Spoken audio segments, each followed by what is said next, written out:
बीडमधल्या मस्साजोगचे सरपंच संतोष देशमुख यांचं हत्येचं प्रकरण समोर आलंय आणि उद्या बीडमध्ये सर्वपक्षीय मोर्चा निघणार आहे आणि जिल्ह्यामध्ये पोलिसांचा बंदोबस्त सुद्धा तैनात करण्यात आलाय। संतोष देशमुख हत्या प्रकरणाचा तपास सध्या सीआयडीकडे वर्ग केला जातोय।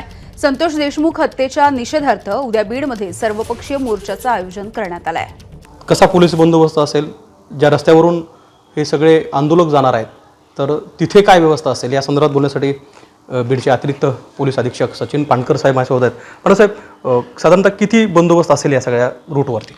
सर्वसाधारणपणे 400 ते 450 अधिकारी आणि अंमलदार असा मोठा बंदोबस्त आम्ही लावलेला आहे। त्याचप्रमाणे RCPची पथकं तसेच SRPFची कंपनी याचं देखील आपल्याला मदत मिळणार आहे। आणि जो रूट आहे आंबेडकर पुतळ्यापासून ते कलेक्टर ऑफिस या रूटवरती जे मोर्चा जाणार आहे, मुक मोर्चा जाणार आहे, त्या ठिकाणी ड्रोनचं देखील आम्ही नियोजन करत आहोत।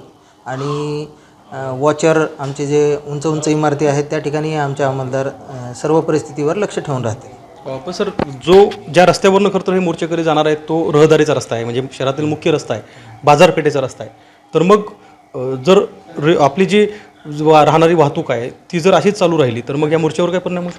नाही, आपण एक विशेष आदेश काढून माननीय SP सरांच्या आदेशाने आपण काही प्रमाणामध्ये शहरातील वाहतूक वळवलेली आहे आणि त्या ठिकाणी ट्रॅफिकचं नियोजन करण्यात आलेलं आहे। त्यामुळे कुठल्याही वाहनांना त्याचप्रमाणे वाहनधारकांना कुठल्याही प्रकारची अडचण येणार नाही। ABP माझा, उघडा डोळे बघा नीट।